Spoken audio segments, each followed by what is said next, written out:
ce personnage-là, il s'interroge, et souvent quand on est enfant, d'ailleurs, on a l'impression de ne pas être dans notre vie, parce que c'est les parents qui décident.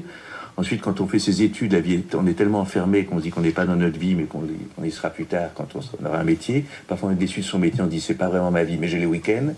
Parfois, les week-ends, on se dit bon, c'est un peu court, mais bientôt la retraite. Alors, à la retraite, on dit c'est bien, mais c'est heureusement bientôt le cimetière, là, ça sera ma vraie vie. Oui. Ah bah, je me rappelle une phrase que vous m'aviez dit. C'était Édouard, on était à Québec pour faire une émission, et vous aviez posé cette question tellement d'actualité aujourd'hui. Y a-t-il une vie avant la mort? C'est-à-dire que oui, c'est-à-dire c'est des périodes où on fait tout pour prolonger la vie, tout en la vidant de sa substance. Donc c'est assez paradoxal. C'est qu'on a l'impression qu'on va vivre beaucoup, beaucoup plus longtemps, ou qu'on va moins mourir grâce à toutes les mesures qui sont prises, mais qu'on a vidé complètement la vie de beaucoup de ses intérêts, quoi. C'est merveilleux. Ben non. C'est épouvantable.